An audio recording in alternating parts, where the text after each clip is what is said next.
your side, spinning around my head. You said the goodness isn't dead. We believe on it. Do you abide by laws? Do you write your laws? Do you abide by laws? Do you write yours? Get up, get up, get up, get up. Just get your love on. Get up, get up, get up, get up. Just get your love on. Get up, get up, get up, get up. Just get your love on. Get up, get up, get up, get up. Just get your love on.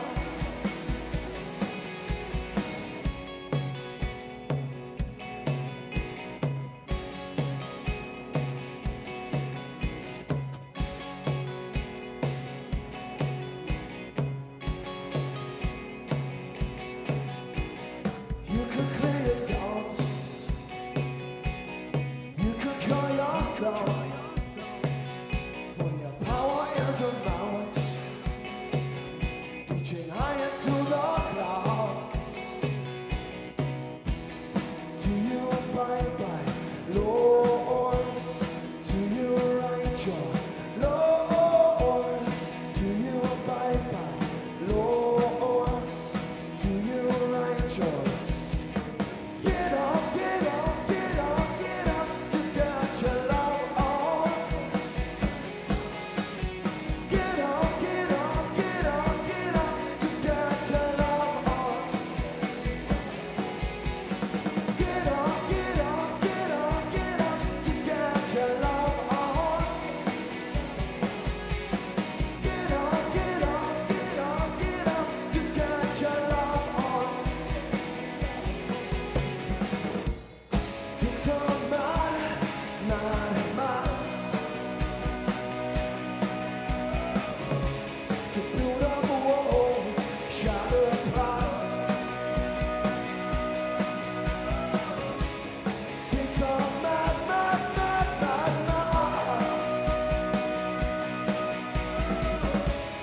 Build up walls, shatter pride. Do you abide by laws? Do you write your laws? Do you abide by laws? Do you write yours? Get up, get up, get up, get up. Just get your love on. Get up, get up, get up, get up. Just get your love on. Get up, get up, get up, get up. Just get your love on. Get up, get up, get up. Just get your love on.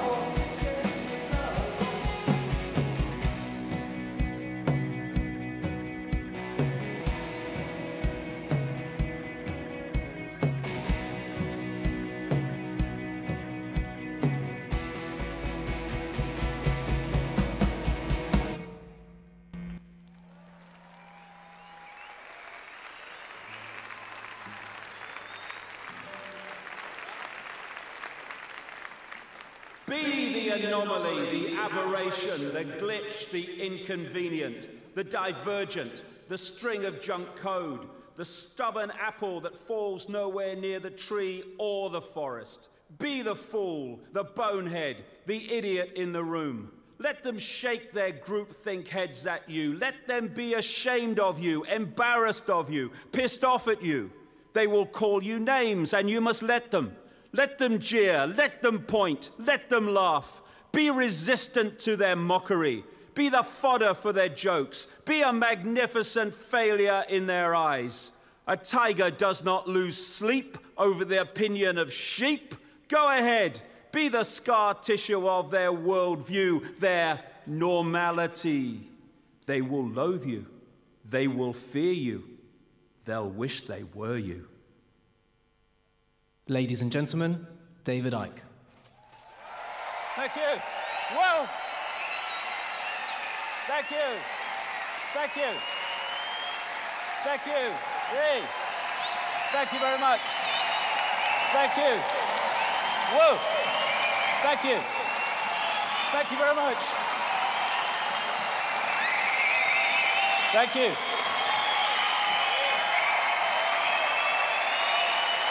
Thank you. Thank you. It's like the comedian Peter Kay said, you know, don't peak too early like your dad, you know, said to me. So I've got to follow that for the next 10 hours. Thank you very much. That's great.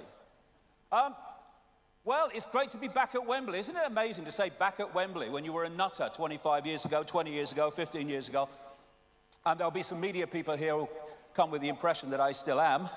But we're going to talk about that which is beyond the norm, which, of course, will challenge much of the mainstream media, if not all of it. And we're going to talk about awakening. And what is awakening?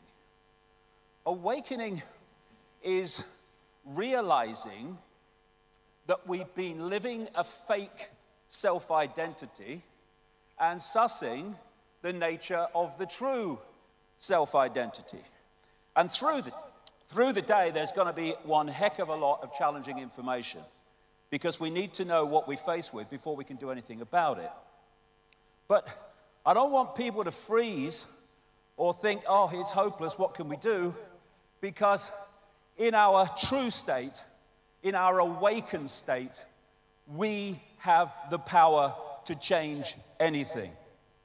We have got into this situation by realizing or not realizing the power we have, by not realizing the true nature of who we are. And we can and we will paint another picture in this generations and generations to come. We will paint another picture. Because that other picture is just a change of perception of self and reality. I am love, you are love, we are infinite consciousness, eternal, all that has been, ever can be. That is as bad as it can get. But from that, I am love. Yeah. You are love. Yeah. We are infinite consciousness. Yeah. The next question comes, what the bloody hell happened? What happened? How did infinite awareness get so confused that it becomes entrapped in this? Quick, honey, he's just said on the news that Osama bin Laden has reincarnated and he's dropping Ebola from a flying saucer. Quick, honey. What will Simon Cowell think?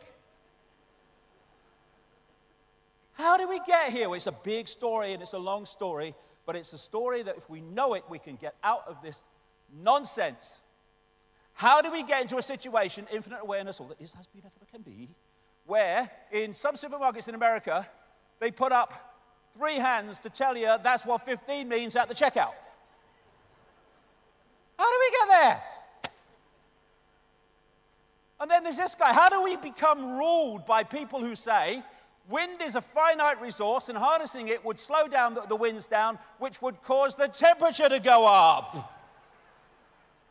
Someone voted for him.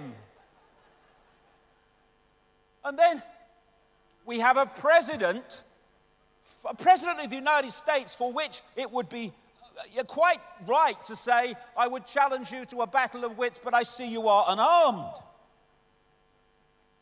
I mean, I get the feeling in me water that there's something not quite right here, that this can happen. What's gone on? If ignorance is bliss, there must be shitloads of people in paradise. But ignorance is bliss, but only for a while, until they knock on your door and ask for your papers. This is a great line. Mark Twain, never argue with stupid people. They will drag you down to their level and then beat you with experience. And we've all bloody been there. You have the right to remain stupid. Everything you do not know can and will be used against you, most likely for profit. You can ignore reality, but you can't ignore the consequences of ignoring reality. And that's the whole point of today. A nation of sheep will soon have a government of wolves. And when you look around the world, that is what we have overwhelmingly, virtually everywhere. So how do we go from this to this? Like I say, it's a fantastic story, it's a long story, and an amazing story. And we went there because what we call stupid equals asleep. What we call asleep is hypnotized, and what we call hypnotized is unconscious. We have been systematically put into a state of unconsciousness so that we cannot see what we are part of and what we are experiencing, though that is changing and changing fast. Until you make the unconscious conscious, it will direct your life and you will call it fate. All the time, the subconscious, which we're not aware of, is dictating the behavior and responses of the conscious. And if we don't understand the unconscious, then the conscious will just be a pawn in a game. It doesn't understand. Ignorance. The most violent element of society is ignorance. Ignorance is the key to everything because everything comes from ignorance. What we will challenge, what we will accept, what we will respond to, what we will ignore, all comes from ignorance. What we will support and what we won't. And the idea from cradle to grave is to keep us in that state of ignorance. State schooling is stage one. Actually, it's stage two. Parents putting their programming onto their children before school is stage one if their parents are in that state of mind. But this is the first major program. State schooling decoded. It seems so complex, but all it means is that we're here to program your perceptions throughout your formative years so the state controls your mind for the rest of your life. End of story. And we call it education and learning about the world. No, it's learning about the world that in power wishes us to believe in. And here we go from school and we go into this free society. I'm free, I can do what I like. Go to work, get married, have children, act normal, walk on the pavement, watch TV, obey the law, save for your old age, then repeat after me, I am free. And we keep having to say we're free, and in America they keep having to tell the people they're free every 5 minutes because they might otherwise suss that they're not. Slavery was never abolished. It was only extended to include everyone. And yet people go so out of their way to convince themselves they're not in a state of slavery. This is slavery. But this could be an office where you have to be every morning at 9 o'clock. Otherwise you don't earn the money to survive another month. I mean, spot the bloody difference. Apart from the fact the chickens can't go home at night and watch Simon Bloody Cow, I don't see a lot. Slavery, it works better when you don't tell them. Because then you get no response to the fact that they're slaves because they don't think they are. First stage of disconnecting from slavery, realize you're in a state of slavery. Then you know what to disconnect from. This is great, George Carlin. Oh, you hate your job? Why do you say so? There's a support group for that. It's called Everybody, and they meet at the bar. And that's not true of everybody, but the vast majority of people every morning around the world get up out of bed, if they have one, and go to do something they'd really rather not do, but they got to pay the rent, so they got to do it. They're pissing on us, and we say it's raining. No, we're free. We're free. I've got to vote every 4 years to vote for different masks on the same face. It's ever so free. Oh, Leonardo da Vinci There are three classes of people: those who see when they are shown, those who do not see. And this system we call life is designed, again from cradle to grave, to make sure as many people do not see. And that's what I call the perception deception. Call my last book Perception Deception. I can't think of two words together that sum up our situation more than that. Because when there's a few controlling the many, you can't do it physically. You can do it physically in a small area. You can't do it physically across the world. You have to program the perception of the people so that they see the world the way that suits you. And from perception, again, comes everything. What I will challenge, what I will support, all of it. What I will see as good, bad, moral, immoral, all of it comes from perception, the point of perception. And that is the stadium on which the control of humanity is played out minute by minute. And it's even in their own quotes. These are three major CIA people. William Casey, CIA director, will know when our disinformation program is complete when everything the American public believes is false. The CIA owns everyone of any significance in the major media. William Coley, CIA director. Deception is a state of mind and the mind of the state. James Angleton, infamous CIA operative. It's all a mind game. And if we don't fall for it, we don't fall into the trap of seeing that we are slaves while thinking we're free. And here he is, the personification of frickin' evil. Decade after decade after decade after decade. If he went to jail for his crimes against humanity, A, they would have to throw the key mid-Atlantic, not worth keeping it, and he would have to reincarnate many times to complete the frickin' sentence.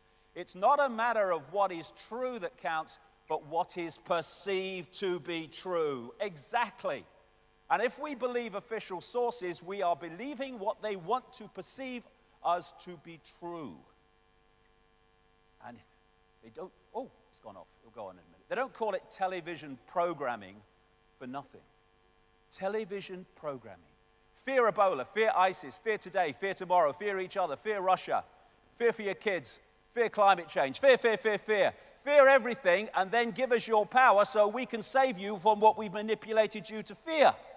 It's going on day after day after day across the great spectrum of society. It tells you what to wear, what to eat, what to think, what to love, what to fear, who to ridicule, who to condemn. And it makes stupid people famous.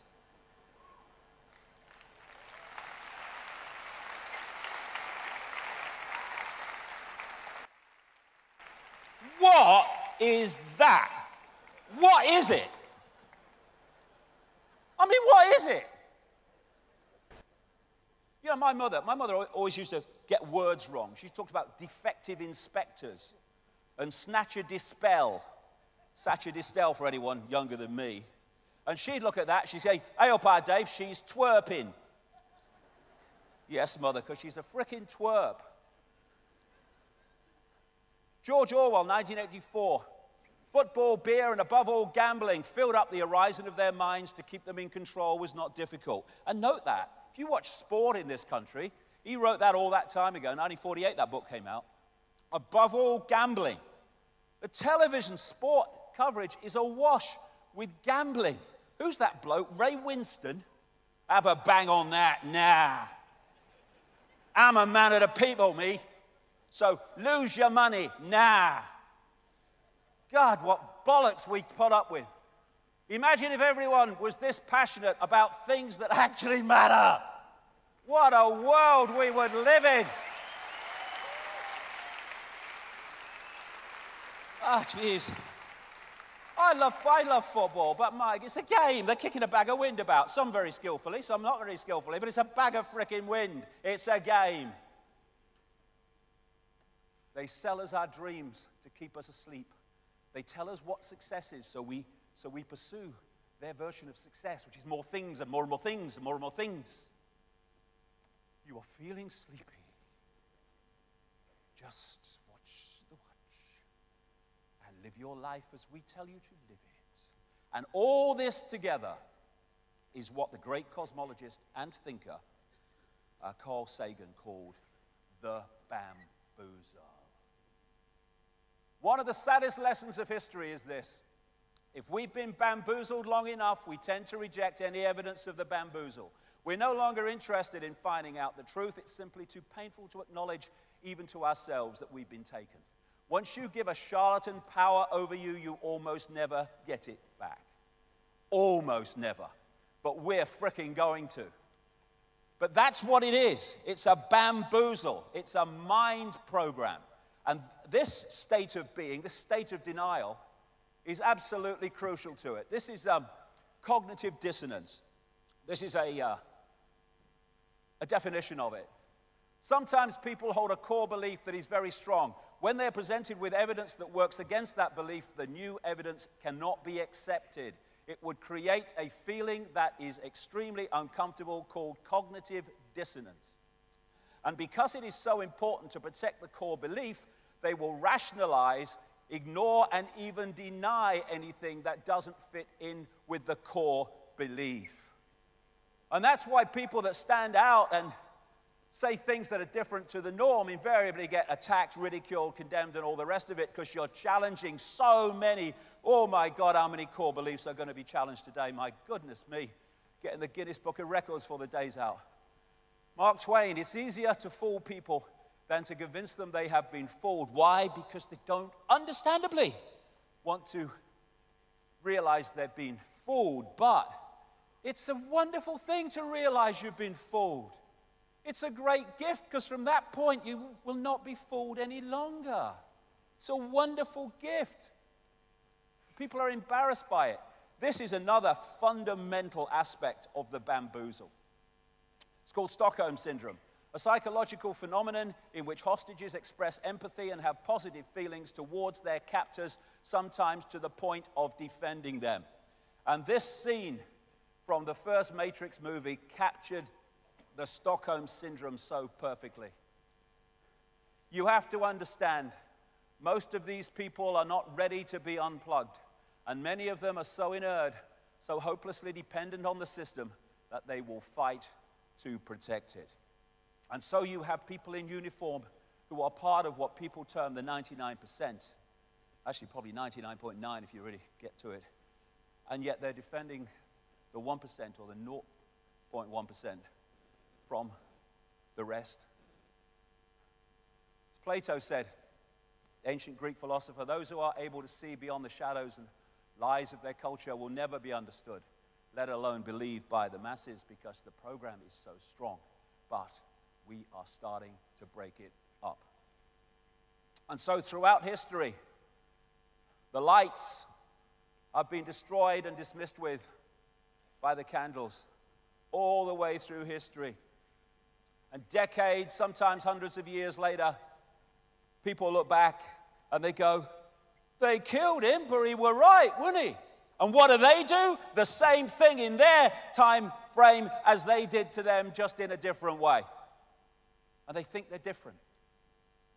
Jonathan Swift, when a true genius appears, you can know him by this sign, that all the dunces are in confederacy against him. And that's because anyone who is any way enlightened is seeing through the program, and that which is still controlled by the program will therefore be in confederacy against him or her. And this great man, Giordano Bruno, died at the stake thanks to the Roman Catholic Church in 1600 for saying things that all this time later we know to be true. It is proof of a base and low mind for one to wish to think with the masses or the majority, merely because the majority is the majority. Truth does not change because it is or is not believed by a majority of the people. Great, great quote. So true. When you find yourself on the side of the majority, it's time to pause and reflect. Why? Because history shows us that invariably the majority are always following a cul-de-sac or a dead end. Mahatma Gandhi, many people, especially ignorant people, want to punish you for speaking the truth, for being correct, for being you. Never apologize for being correct or being years ahead of your time. If you're right and you know it, speak your mind, speak your mind. Even if you are in a minority of one, the truth is still the truth. And I would suggest that in our reality, this is the truth. We live in a freaking lunatic asylum, all right?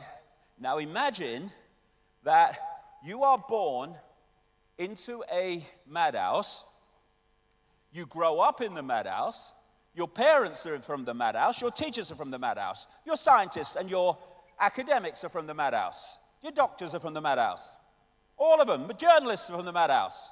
Doesn't necessarily need to scan very, very far for that, does it? But what then happens is someone who's not grown up in that situation comes along and says, this is a freaking madhouse. But to you, the madhouse is normal because it's all you've ever known. And thus, to you, someone saying the madhouse is mad is themselves mad. It's one of the great examples of human inversion, this inverted society. And as this man said, brilliant, birds born in a cage think flying is an illness. What you've been brought up with is your normal, however bloody mad it may be. It is no measure of health to be well adjusted to a profoundly sick society, and that sums up the madhouse. That sums up the madhouse. People who have become well adjusted to a profoundly sick society to the point where they think it's normal. And who runs the institutions of this world? People like that, because of the system that puts them there. It's great. An idiot is a genius to another idiot, because that's their perception of what a genius is. So, let's look at this madhouse and what is considered normal. We kill people who kill people because killing people is wrong. I mean, I was that high, and I was said to me, Dad, we're still hanging people in Britain then. They're like, what are they hanging them for? They say killing's wrong. What are they doing? Couldn't work it out. It's madness. Oh, no, an eye for an eye. Yeah, it makes the whole world blind. Yeah, gotcha. Here you go. I heard you throw bombs on people who throw bombs at you because you are throwing bombs at them, so they will stop throwing bombs at you. Just wanted to ask how it was working so far. Wow. Jeez. Here we go, a bit of madness. Numbers of people murdered by governments from 1900 to 1999 alone, 262 million. That's the only ones I know about. What it took to develop this fighter jet would have given every homeless person in the US a $600,000 home. Always money for war, not for peace and people. And there's a reason for that, which we'll come to later.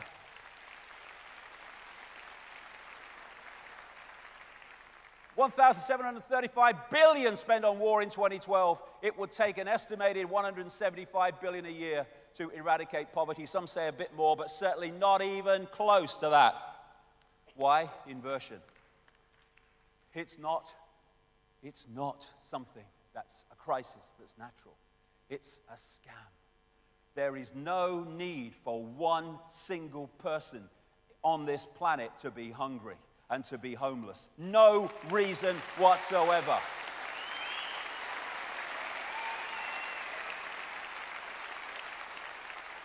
It's there because it's made to be there for all the reasons I'm going to explain today. And here we go. Here's a bit of madness. No, it's sanity. It's sanity. What we do is we put poison on the food and then we frickin' eat it. And that's considered sane. And you get these people, they say, what do you mean organic food's better than the food with poison on it? That's crazy. What? That's what they say. Don't dance then. And then we borrow money that doesn't exist called credit and then pay interest on it.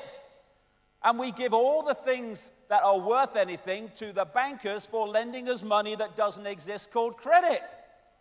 Hey, it's a crazy world. No, it's not. It's not sane. And this is all going on now.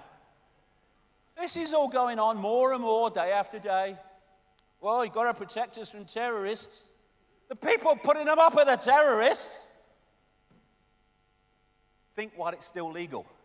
Now, people might think that's a bit of a joke. It's not. No.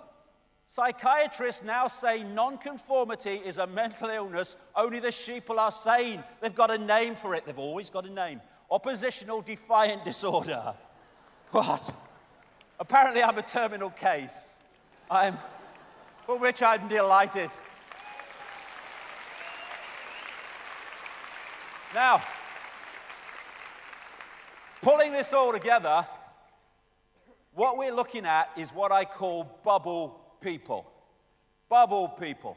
They live in a bubble of perception and reject anything outside of that perception. Thus, they stay in the bubble.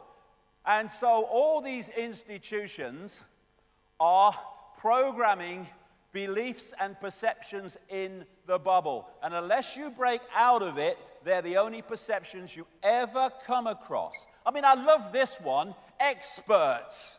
Oh, ladies and gentlemen, we have an expert with us. And normally what follows after, and here's an expert, is a clueless prat. That's what I find, myself. Clueless at what they're talking about. Scientists talking about reality when they haven't got a clue what reality is. So, and then the arrogance of the bubble. Because the bubble thinks that anything outside its bubble has got to be crazy and must not be believed, and you must ridicule those that are outside the bubble. They can't be credible. They'll be inside the bubble with me. Condemnation without investigation is the height of ignorance, said Einstein. And my goodness me, this reality is awash with it. Here's a wonderful example. Professor Richard Dawkins at Oxford University, who ridicules and attacks anything that's kind of different, and the arrogance of ignorance. Do you know something that's absolutely unquestionable? There's no doubt whatsoever, cannot be challenged. We don't know everything. At any point, we think we know up to a point, but there's always more, vast more to know. The arrogance of ignorance says, I know what I need to know already. And that's what they say to you. Look, mate, I live in... Oh, you've had that, haven't you? Look, mate, I live in the real world, me. All right, I've got that real world. Go to work, get married, have children, get normal. I am free. That's the real world they're talking about. The real world of human slavery masquerading as freedom. Wisdom tends to grow in proportion to one's awareness of one's own ignorance. Crucial. Or as Socrates said in ancient Greece, wisdom is knowing how little we know. And that opens the mind to all possibility, knowing that whatever we know, it's a fraction of what there is to know. What if all you ever knew was a lie? What if all we ever knew was a lie? That's extraordinary when you see the tidal wave of information that comes at us by the day. Well, William Casey, CIA director, will know when our disinformation program is complete, when everything that Americans believe is false. Their goal is that everything we believe is a lie, and they're bloody close. Truth is truth, even if no one believes it. A lie is a lie, even if everyone believes it. Truth doesn't look at numbers, it looks at what is. And I love that line. You see that on news programs. They're talking about a story. They'll say, well, what we know is, and then they'll cut to tell you what the government has put out in a statement. That's what we know. No, that's what they bloody said. And what we know, well, what do we know at any point? Until 1929, scientists thought there was only one galaxy in the universe, the Milky Way. Today, they estimate minimum 100 billion. I've seen figures twice that, 3 times that. in estimates by other people, from 1 in 1929. And at that point, they would have said, what we know is, first step to awakening to true self, we know shit.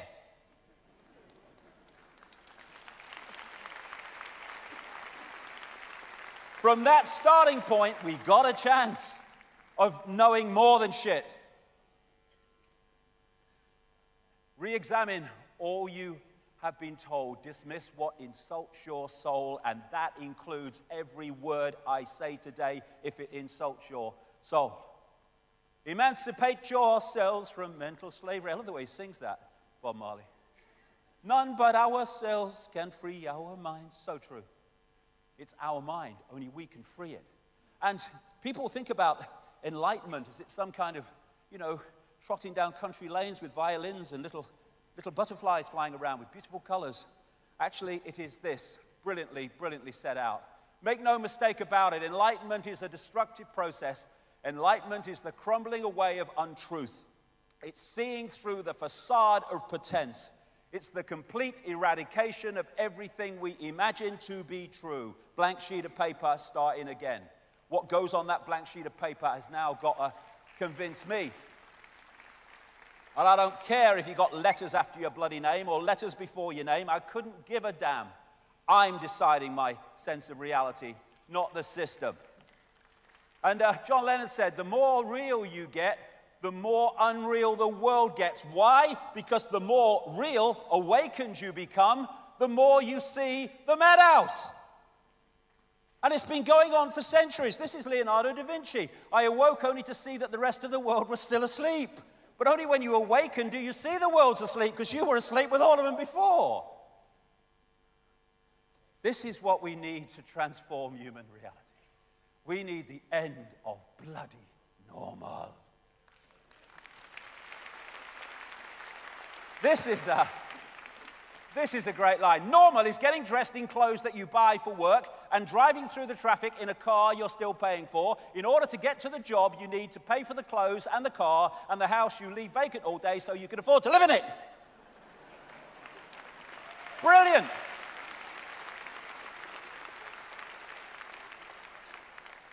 And when one person suffers from delusions, we call it mental illness. When a society suffers from them, we call it normal. Because who decides normal? That which controls the information within the society. There you go. I've just been called normal. I've never been so insulted.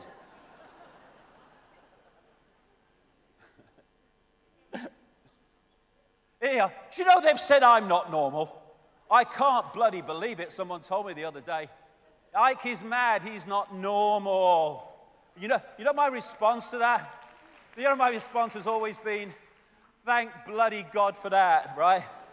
What a relief. A world that's insane thinks I'm mad. Thank you, God. To you.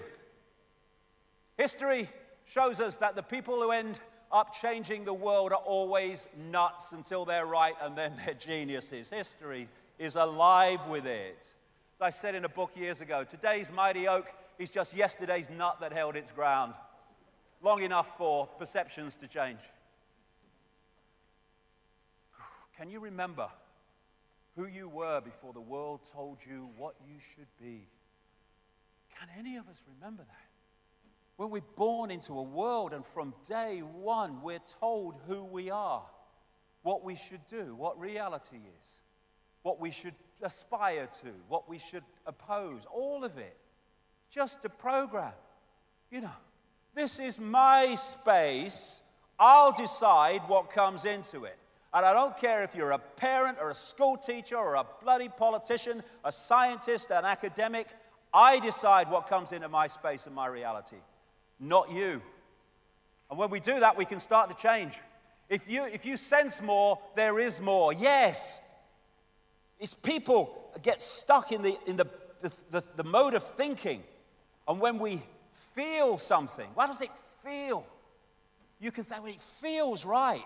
It shouldn't, but it does. This is the true self. This is the programmed self. Know the truth by the way it feels. And that's all I can say today. because my goodness me, there's so much information coming.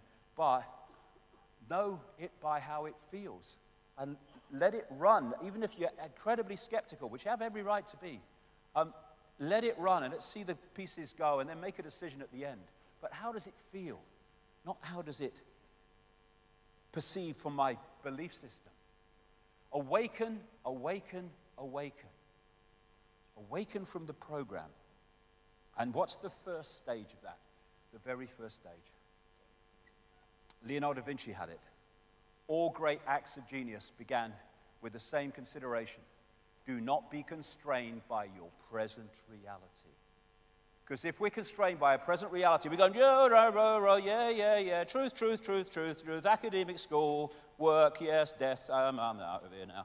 I'm going round and round and round and round. That's all you can do unless you cease to be constrained by your reality and break out of that circle and look elsewhere. When you can see through the illusion, you are the solution. Because then the illusion ceases to have power over you and your perception of self and reality. Is this real life or is this fantasy?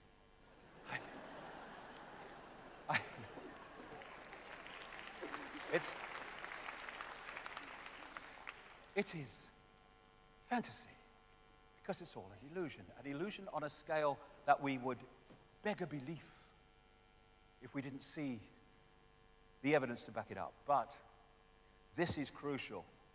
I'm going to be talking as the day goes on about how this world's manipulated and to what end. Deep, deep, deep in the rabbit hole. And when I started on this journey, it was a very lonely place. There were very few people walking on it anywhere in the world. Long time ago, 25 years. And there are now very large numbers of people. Fantastic, great, wonderful. Putting this information out about the manipulation, but on certain levels. I would just say to them that we're never going to, A, find the true nature of what's happening, or the answer to bringing it to an end, unless we appreciate the nature of reality itself, because at the inner core of those who are manipulating this world, they understand what reality is and thus how to manipulate it while they keep us in ignorance of that same information. Illusion comes from illusio, ludere, to play, to mock. And it plays and it mocks with us if we don't realize it's an illusion. And of course, it's all real. Consider that you see less than 1% of the electromagnetic spectrum and hear less than 1% of the acoustic spectrum. As you read this, you are traveling at 220 kilometers a second across the galaxy. 90% of your cells in your body carry their own microbial DNA and are not you. The atoms in your body are 99.9999% empty. I say 100% personally. Space, and none of them are the ones you were born with. Human beings have 46 chromosomes, 2 less than a potato. The existence of the rainbow depends on the conical photoreceptors in your eyes. To animals without cones, the rainbows do not exist. So you don't just look at a rainbow, you create it. This is pretty amazing, especially considering that all the beautiful colors you see represent less than 1% of the electromagnetic spectrum. And then there's this. Every second, 11 million sensations crackle along the brain pathways. The brain is confronted with an alarming array of images, sounds, and smells, which it rigorously filters down until it's left with a manageable list of around 40 from 11 million. Thus, 40 sensations per second make up what we perceive as reality. Okay, we have an expert. What we know is shit. Then we can get somewhere. And think on this. All the institutions that run this world and dictate its direction and dictate its sense of reality are all founded on the fact that this world is not an illusion, that it's really bloody solid, and all that quantum physics and the rest of it is irrelevant. And thus, bollocks begets bollocks. That's one of my laws, that. Bollocks begets bollocks. If you hit a piece of glass in the center with a hammer, it doesn't just smack where it hits. It goes off, distortions, inversions in every direction.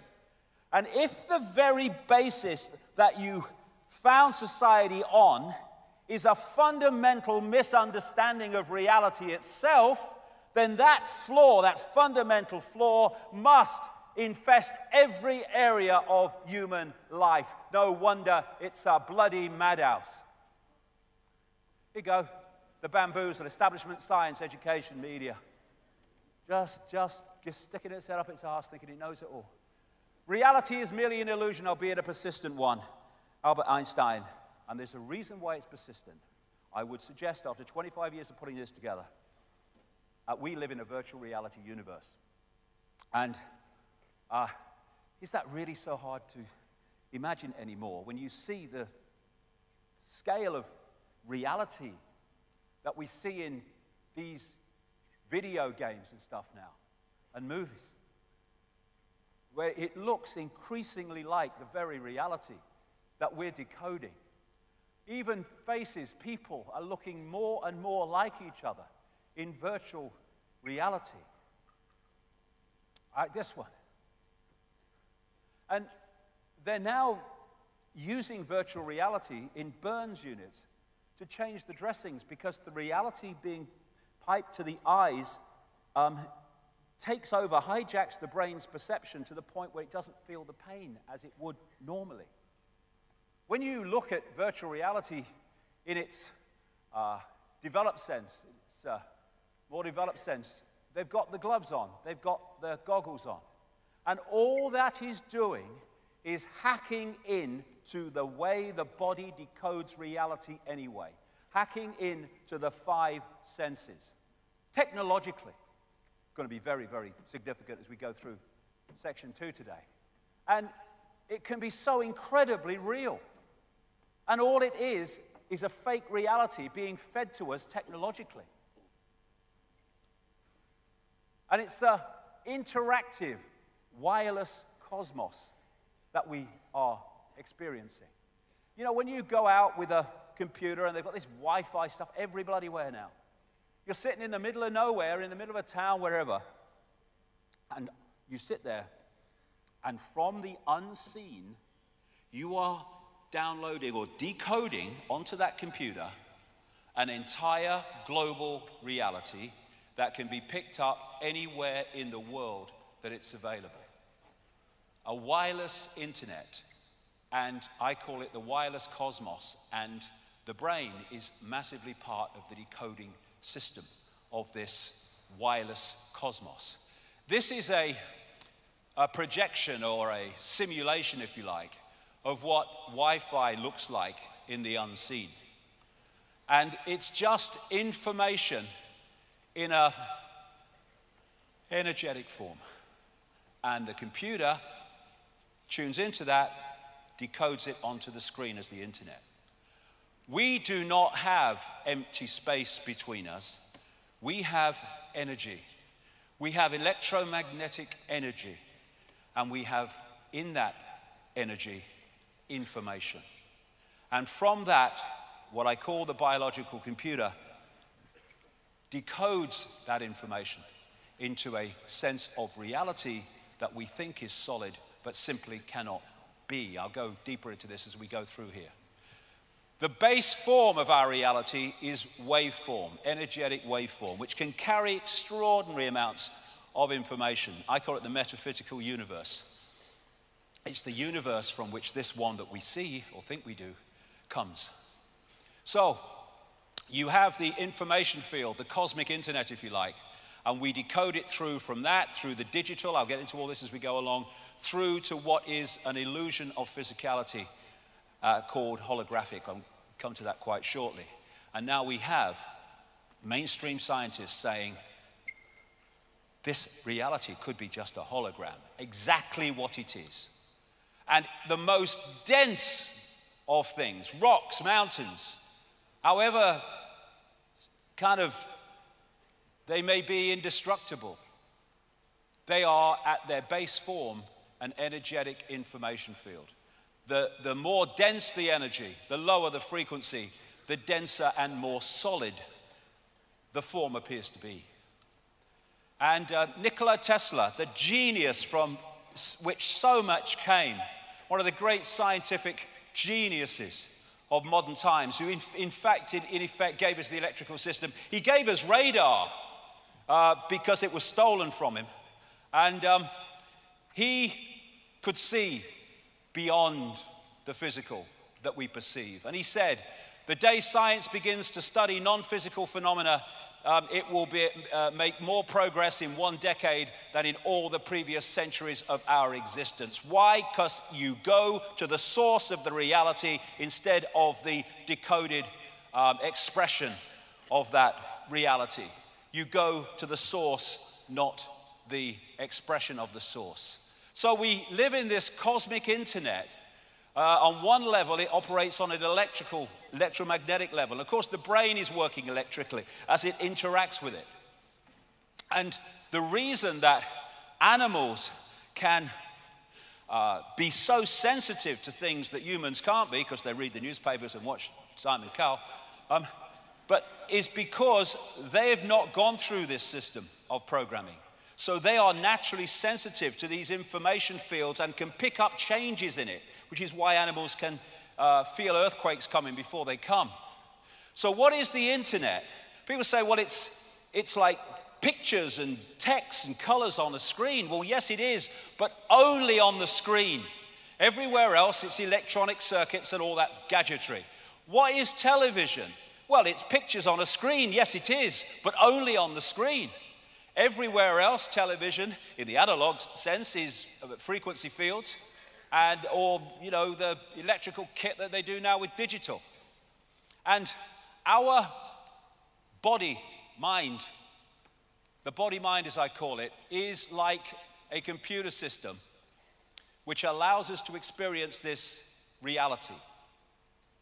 And that is just like sitting in an office. The person at the desk that can see the big picture is consciousness beyond the program, consciousness beyond mind, consciousness beyond the reality that we perceive, and that is experiencing the reality we perceive. If you cut that from that and isolate that in and of itself, which is what the program's designed to do, you detach people from their true self and their true perception of self.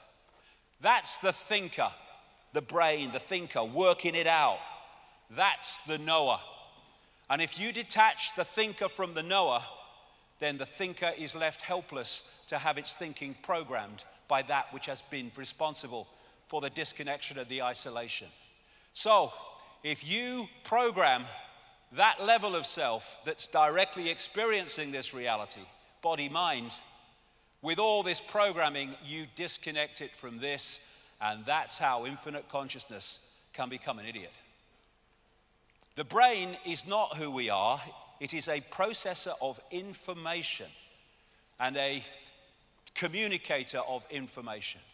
As this man rightly said, looking for consciousness in the brain is like looking inside a radio for the announcer.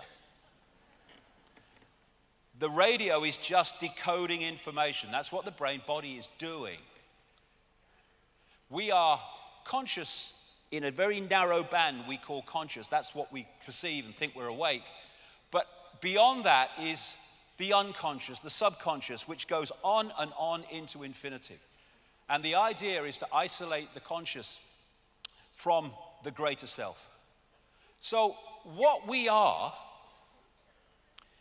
in this reality is simply a point of attention which the body focuses into a tiny range of frequencies we call the world. I'll get into that in a second. A point of attention. But if we get caught in the program, that point of attention is so focused on here that we lose connection with the greater self and all the other insight, knowledge, awareness that is open to us when we connect with it. Not some guy in a spaceship, our greater self, our greater consciousness. Consciousness is, what I call consciousness, is like the ocean. Whereas mind is the same substance, but it is far more limited. Like ice is the same substance as water, but it's in a completely different and more limited state. And if we get caught in that and disconnected from that, big trouble. And, you know, when you look at the oceans, they say it's the South China Sea, they say it's the South Atlantic, the Indian Ocean, the North Atlantic. Same bloody water. Same water. But what we do is we give our water, our infinite self, names, like Ethel Jones and Arthur Smith. And we give them identities without realizing that we are just points of attention within one infinite, eternal consciousness. We are like the white waves in an ocean.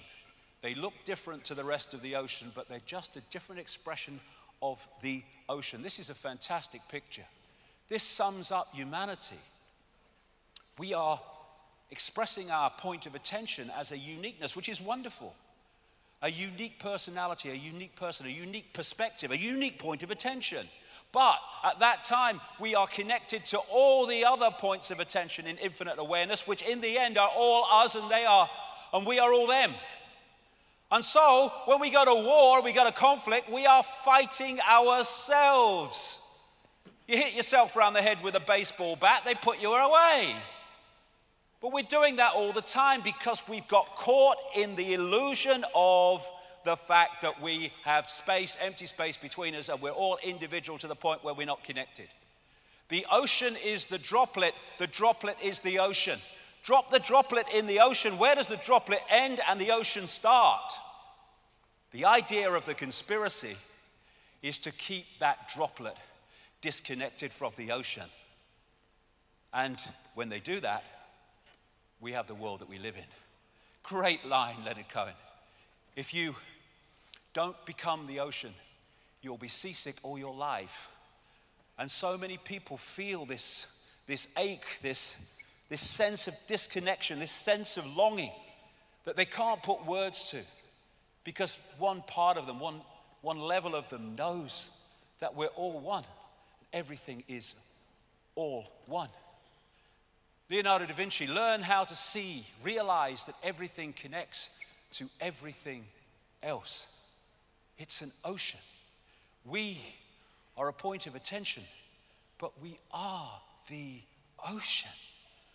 My God, that's what we are. We're the freaking ocean of infinite consciousness.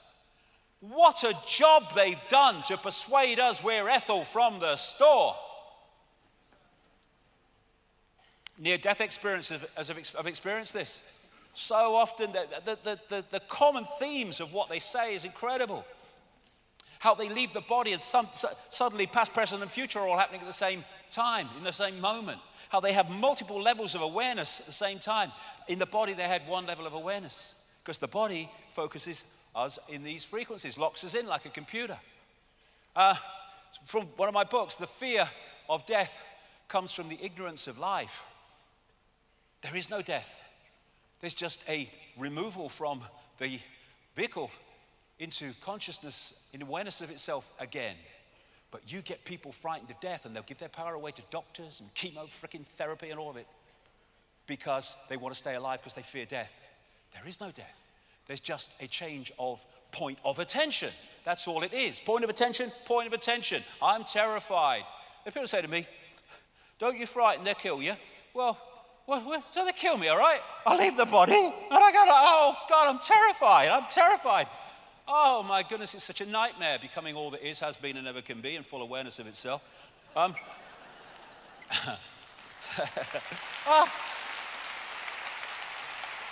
If the doors of perception were cleansed, everything would appear to man as it really is, infinite. This guy was, from the 18th century, William Blake. I mean, this is universal knowledge through history. So we have a visible universe, that which we can see and bring into some kind of form, and we have an invisible universe, which is everything else. And the visible universe is so tiny, it is funny. This is mainstream science. They talk about dark energy, dark matter. I see that slightly differently, but the principle's the same, what you can see and what you can't see.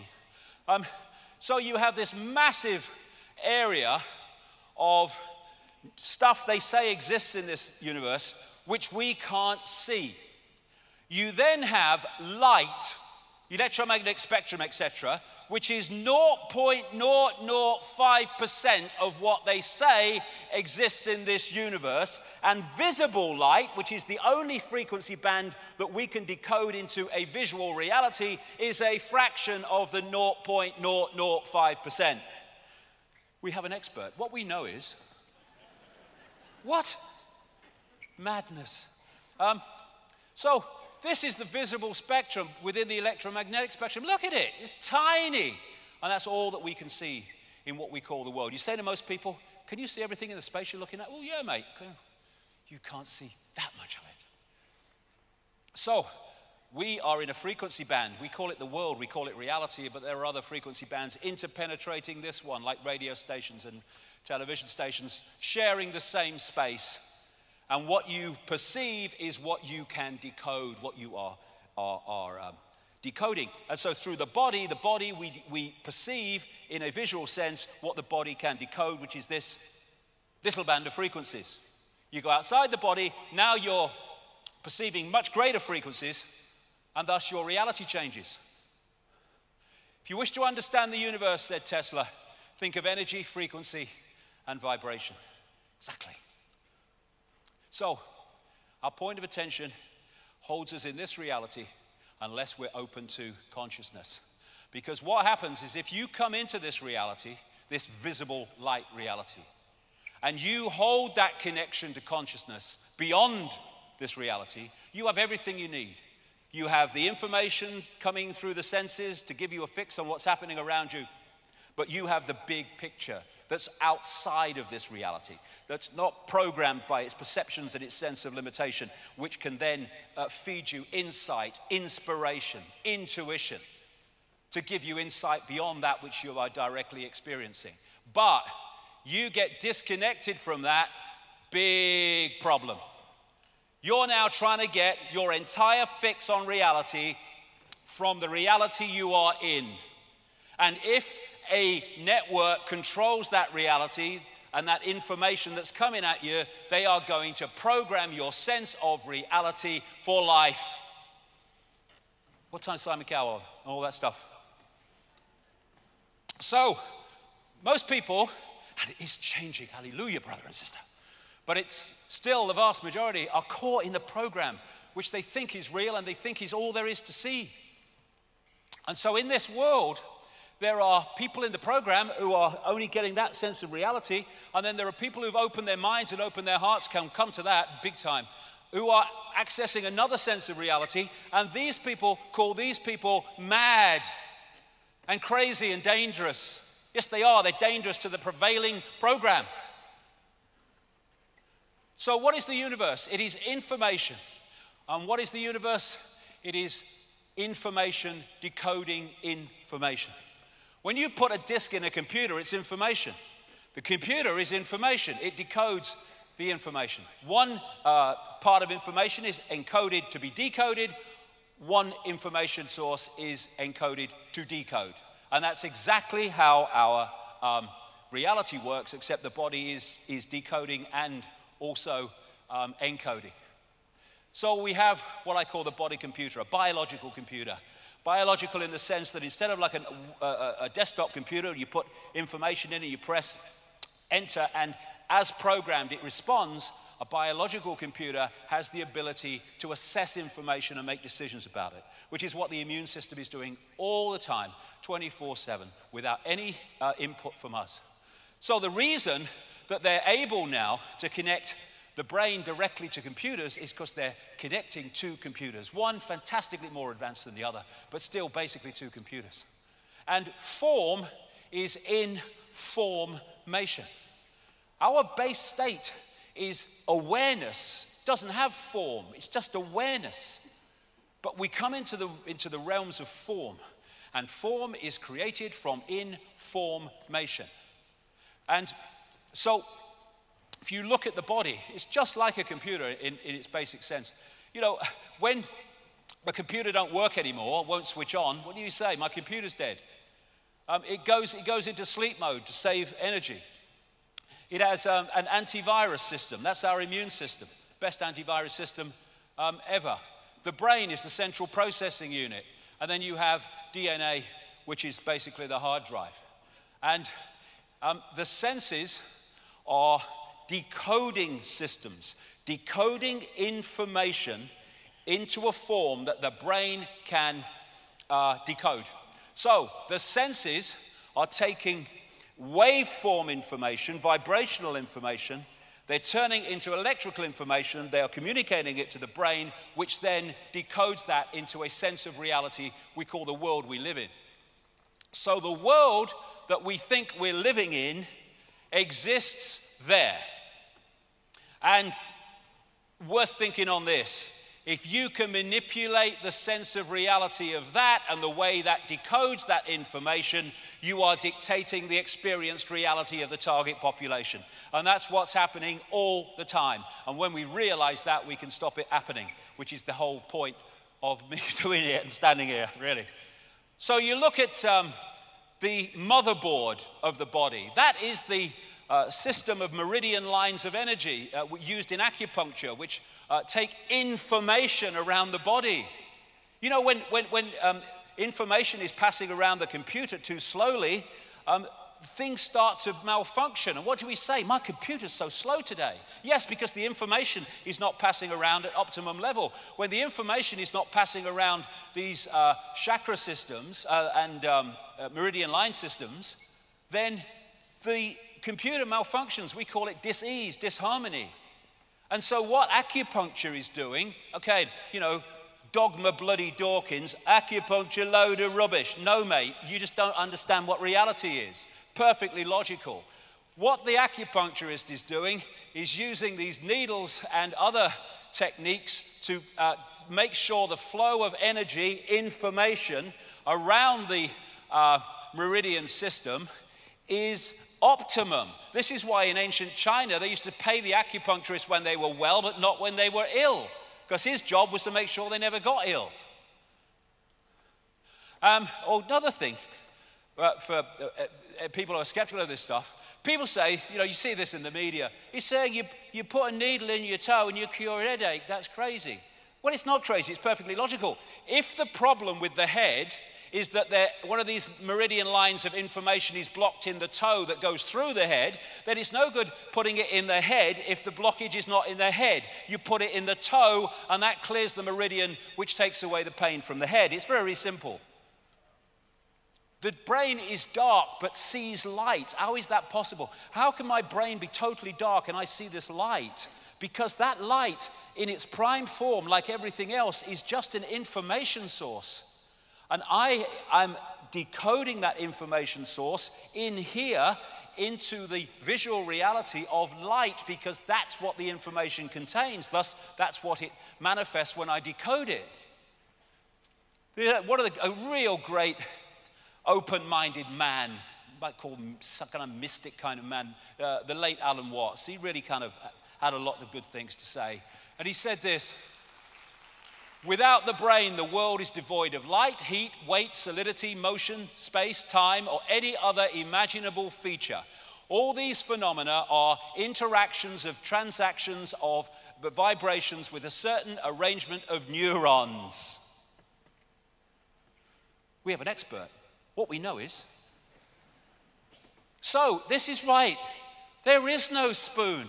It's not the spoon that bends, it is only yourself. Because that spoon only exists in that form when you decode it from energetic information. People say it can't be done. I've seen it done. People walking across fantastically hot coals that should burn their feet off. But it doesn't. Why? Because if they go through the coals with the perception, here we go again, that they'll get burned because that perception will lead to the decoding of the perception. Call an ambulance. But when you go into another level of consciousness that is not decoding reality like that, you walk through coals and not get burnt, because an illusion can only burn an illusion if you think it's real. God, this world is so fantastic, and we live such a fraction of it.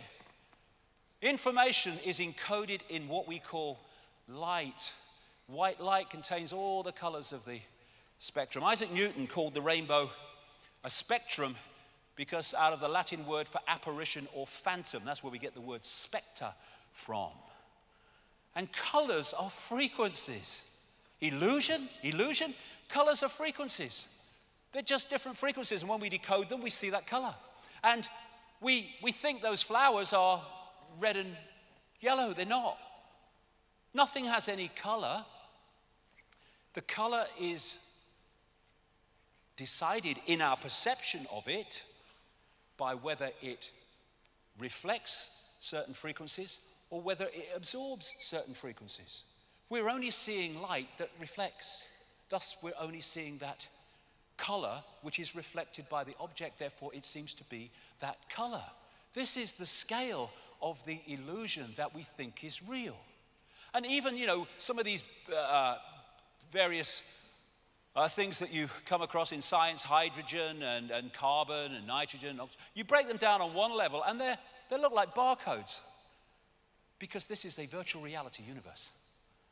And light radiation is information, and the frequency or wavelength vibration is its delivery system. The information dictates the frequency. So, I'm delivering information. I love you, and I mean it. That's the frequency. I hate you, and I mean it. That's the frequency. And thus, the information is being delivered, and as it's being delivered, it travels through light on a particular frequency relating to its nature. And so, the more hate we put out into the world, the more hateful world we have as we interact with the virtual reality universe, because we post information and we receive information. And this is why music, vibration, has such an impact upon us. Oh, God, I'm hoping in my heart sings to that music. Oh, shut that bloody stuff off, it's horrible. It depends whether we're syncing with the frequency or whether we're not. This is why chants are so used and dance, which creates vibration, by Native Americans and people of the East and others, because they understand that you can impact upon reality by impacting upon the frequency of the space that you're dealing with. And this is really, I think, you know, one of those whoa moments. As the frequency increases, the amount of energy carried by the wave also increases in proportion to the frequency. So, when you open your mind and open your heart, your frequency goes up. Provable fact, measurable. As your frequency goes up, you're now being able to hold and access more and more and more information. And thus you become more aware, more knowledgeable, more insightful, more intuitive. And what the system wants is to push us down the other way, so we watch Simon Cowell. So what we're doing is decoding information into this reality. This reality is a shared reality, but it's a decoded reality. And it's operating in our heads, decoding information. And how we decode it depends upon our perceptions of reality. So this Matrix scene is absolutely spot on. This isn't real. What is real? How do you define real? If you're talking about what you can feel, what you can smell, taste, and see, then real is simply electrical signals interpreted by your brain. Now, you manipulate the way the brain interprets those signals, gotcha. And that's what's happening. And bollocks begets bollocks. Because once you are operating in a society that doesn't take in the very nature of reality, you're in a flawed society all the way through. Now, this is an example of how information is carried by everything and how we impact upon information as we interact with this virtual reality universe. Sad to say, I'm sure he's not sad where he is now, but I'm sad that he's gone. Dr. Emoto, the great man from Japan, who I co-wrote a book with in Japanese some years ago. I didn't write Japanese, he did. But he unfortunately left us a few days ago. And I'd just like to mark that point by saying what a fantastic contribution he made in his work to the understanding of the nature of reality. Because what he did was he took water, put it into little containers, and he would apply to that water sounds or words and then he would freeze it very quickly. I've been to his place in Tokyo where he did it, and then he would photograph the water crystals in that water. And the difference in the crystals corresponding with what the water came into contact with is absolutely fantastic. This water had love and thanks written on the side of it. Beautiful. Geometrically beautiful. Harmony, natural order. This had hate, I want to kill you, on it. Look at it. And people say, well, how does that work whether you put words on water and that happens? Simple. The words written are merely the holographic expression of waveform information. So those words are vibrating to a certain frequency. We see them holographically, but they're vibrating to a certain frequency. And that frequency impacts itself upon the water, and when you freeze it and photograph it, you see the impact. I'm speaking now. People think I'm speaking words. I'm not really speaking words. I am creating information fields with my vocal cords, and between me and you, there is no words. The words only come when you decode the information field that I'm sending out, and vice versa when you speak to me, when anyone speaks to anybody. It's all frequency. And so, love and appreciation. You make me sick, I want to kill you. Heavy metal music. This is why this can have a massively detrimental impact on people, because we are energy fields. Just look at the auric field, it's photographable. And if it's a vibe that can impact negatively or disruptively, distortedly upon your energy field, you can have mental and emotional and what we call physical expressions as the hologram is affected. This is polluted river water. Look at it. That's what it does. Because water in its base form is an information, waveform information field, like everything else. At the Aerospace Institute in Stuttgart, Germany, they've developed a way of photographing information in water droplets. You go on the internet and or YouTube and put those words in, water has memory. I'm sure it's still there. You'll be able to see the video. And so what they did is they put a flower in a big tank of water. Then they took the flower out, and then they photographed droplets from the tank. And in each droplet was the flower. That's a mock-up, obviously. It doesn't look like that, but you could see the flower information in the droplet. They then asked people from the local community to come in, and they had a big tank of water, and they asked them to take 4 droplets from the big tank and put it into a little dish with their name on. And what they found was that each person who did it, all 4 sets with each person, or all the sets, there were more than 4, were different. But all 4 taken by the individual were basically the same. Why? Because the very action of taking a droplet, putting it in a dish, the energy field of the unique individual was impacted upon the water. This is the impact that we're having on reality all the time while we think we are powerless. And so, when the Dogma Dawkins of this world ridicule homeopathy, they don't know what they're bloody talking about because they don't understand reality. He did say, actually, in one of his books that his knowledge of quantum physics was foggy. Well, that's a great way of understanding reality for a start, isn't it? But what is homeopathy? They say, well, you can't dilute a substance over and over until there's no substance left and say it heals anybody. The flower was taken out of the water. The information was still there. It's the information from the substance that does the healing in homeopathy, not necessarily the substance itself physically. And because they don't understand reality, they can't get that connection. Can you? No. So, what is a computer virus that disrupts a computer system? It's rogue information, and that's what this is. It's rogue information. Pollution at its base wave form is just a distorted energetic information field which distorts that which it comes into contact with, which manifests in the hologram as toxic water and toxic waste. Same with the stuff in sweets and bloody soda things that Children eat on a massive scale. Of course, it's going to destabilize them mentally and emotionally because it's distorted information, which distorts the workings of the brain. And this is a big one, another one. This is a target too. I'll get that to why it's well, not why it's a target, but how it's a target later on. The pineal gland in the brain. It's known as the mind's eye, part of this so-called third eye, and it's not so-called, which takes us to other levels of reality and other levels of perception.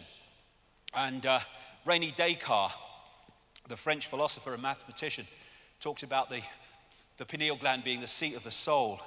It's not the seat of the soul, it's the way we massively interact with this cosmic internet. Interestingly, when you look at the pineal gland, which is a bit like a pine cone, and other parts that relate to it, it's kind of very much like the eye of Horus or the eye of Ra in Egyptian belief. And it's so vital to the way that we manipulate but decode reality, and can be manipulated to decode the reality that the system wants. So this is in the Vatican, a pine cone. This is a calcified pineal gland, because what has calcified it? Fluoride in the water. Fluoride in the water calcifies the pineal gland, which is massively important in the way we decode reality. Coincidence? Not a bloody chance. So this pine cone theme has been used in culture after culture to symbolize the pineal gland, because they knew its massive importance, the all-seeing eye and their level of how we decode reality. And people say, well, a little pineal gland, how can you decode a whole reality like that? Well, as I've been telling people for years, size doesn't matter, right? Look at it. You've got this little thing here, you stick it in a computer, and from this little thing, you can pull down an entire global reality called the World Wide Web. And the pineal gland has the same rods and cones found in the eyes are found in the pineal gland, because it is part of this other level of sight. And we think that what's happening is the world is coming this way. It's not. It's not. The world is going that way. We are decoding information, and the projection of what we perceive to be our reality is coming from within us, the other way around. So when we have this universal kind of belief through the ages, where people say, everything is within you, the world is within you. Yes, it is. And the world that we experience is dictated by the world that's within us, our perceptions, our attitudes, our belief systems. This is Anita Moorjani, wrote a book called Dying to Be Me, all about near-death experiences. And she said, I believe that the greatest truths of the universe, she had a near-death experience, don't lie outside in the study of the stars and the planets. They lie deep within us, in the magnificence of our heart, mind, and soul. Until we understand what is within, we can't understand what is without. Because what is without is a projection of what is within. And manipulating what is within to manipulate what we experience apparently without is the whole basis of the conspiracy. So we can decode reality and it can be beautiful. Or we can decode reality and it can be war and conflict. It's our choice based on our perception. And the pineal gland is crystalline. Everything that is involved in this decoding system seems to be crystalline because, of course, crystals are involved in the decoding transmission systems. The membrane of every cell, and we have trillions and trillions of them, tens of trillions of them, is a liquid crystal. And so we are taking reality out of the cosmic internet, which is all around us all the time, just like the wireless internet. DNA is crystalline, and it is a receiver, transmitter of information. Here we go. It's not just the pineal gland. It's not just the brain. This is from an article about DNA. From the characteristic form of this giant molecule, a wound double helix, the DNA represents an ideal electromagnetic antenna. Electromagnetic antenna, exactly what it's decoding. On one hand, it is elongated and thus a blade which can take up very well electrical pulses. On the other hand, seen from above, it has the form of a ring and thus is a very magnetical antenna. And from an article in the San Francisco Chronicle, DNA is a universal software code. From bacteria to humans, the basic instructions for life are written with the same language. It's a software code because we are interacting with a virtual reality universe. And this is DNA, A, G, C, and T. How these substances, these codes, shall we call them, are in relation to each other decides if you're a human or a virus. And now they're actually creating synthetic cells using computers because it's a virtual reality universe. So human is a software program. It's a means of experiencing a particular kind of experience within a particular kind of reality. Men and women, it's a software program. What we are is infinite awareness. All that is, has been, and ever can be. We are men, we are women, we are everything in between. We are everything that exists. It's just a point of attention. And the nature of the vehicle focuses the point of attention. I am a man, I am a woman, I am black, I am white. This is why racism is so freaking insane. Insane.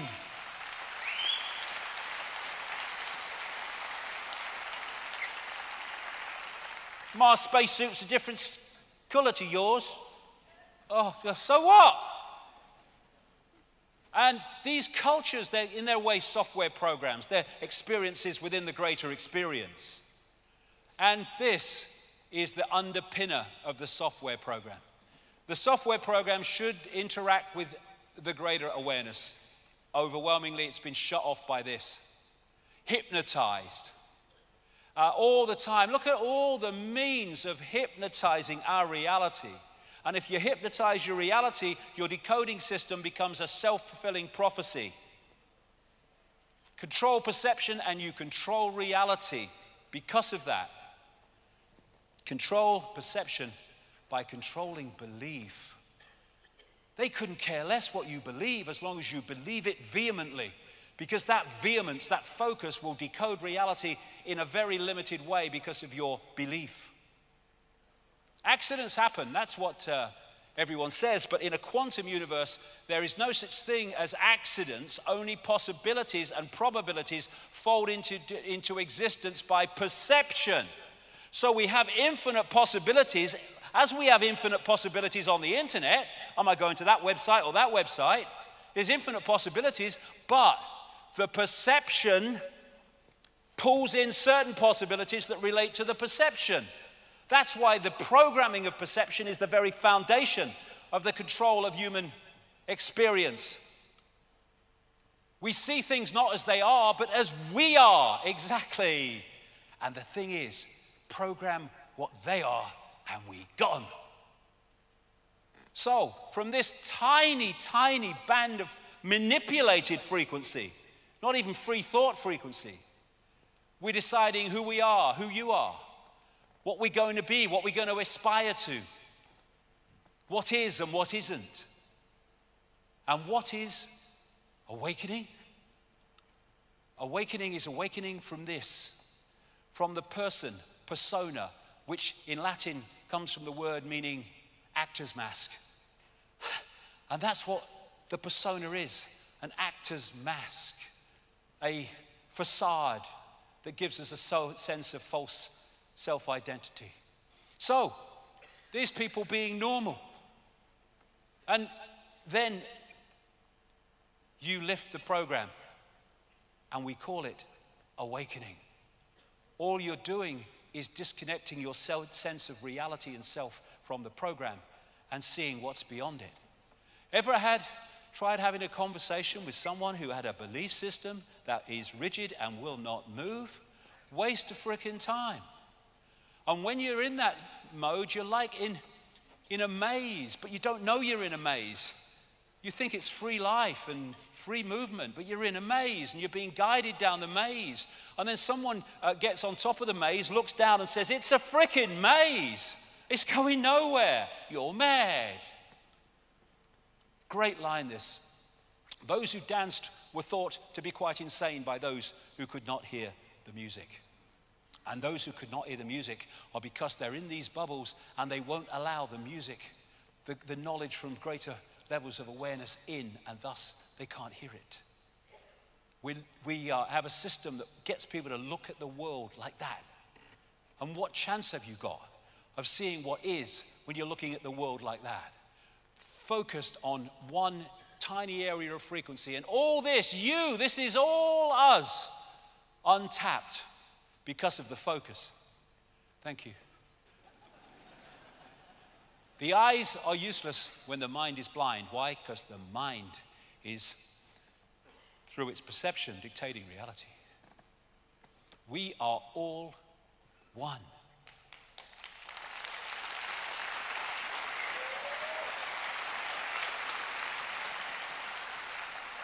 That is what they don't want us to suss. Who are we? We are all that is, has been, and ever can be. When people hear that, they say, how is that possible? I will explain in a second. But I had an experience once which took me into other levels of reality. And I experienced this place, point of attention, which was dark but brilliant. Very difficult to describe. Had no sound, had no movement, but it knew all. It was all that is, has been, and ever can be in that stillness and silence. And I read this book about a year or so ago, and I was reading what he said, and I thought, whoa, there you go, I've been there, darling. Ibn Alexander, a neuroscientist who had a massive near-death experience. Before the near-death experience, this was Dogma Dawkins in America, in effect, absolutely the same belief system. Then he had this massive near-death experience, and of course, everything changed. And one of the things he said he experienced was the core, or what he called the dazzling darkness. That is exactly what I experienced years ago. The dazzling darkness from where the purest love emanated and where all was known. Yes, this is the place where all is known. And all comes out of that we call worlds and forms and experience. It's all that is and ever can be. Impossible. You can't be all that is and ever can be. Yes, you can, because that is all possibility waiting to manifest. And in all possibility, it is all possibility. All that is, has been, and ever can be. It's all potential waiting to be made manifest. It is everywhere and nowhere. Can't be everywhere and nowhere. Within all potential and all possibility, you have to be able to be everywhere and nowhere. And everything and nothing. You can't be everything and nothing. You have to be within all possibility. And then we get the nothing, the no thing. People are so caught in the five senses that they believe that if you can't see it, touch it, hear it, and taste it, then it can't exist. If there's no movement, it can't exist. When they're just one or two possibilities pulled out of all possibility. All possibility is stillness and it is silence. This is why you can read all the books you like and all whatever you want to do with your voice and whatever. But you go into a state of meditative silence and you get inspiration that you'll get in no way from words, because you're going into that all that is state. And this is Nikola Tesla, a mainstream scientist, yes, in the strict sense, but way beyond that, because he was aware of that which is beyond the so-called physical. My brain is only a receiver. In the universe, there is a core from which we obtain knowledge, strength, and inspiration. I have not penetrated the secrets of this core, but I know it exists. He's talking about the same thing. So from this all possibility, these worlds are created by thought, by imagination, and they're all illusions in terms of physicality. So, what do you mean the world isn't solid? It certainly bloody looks solid, and we experience it as solid.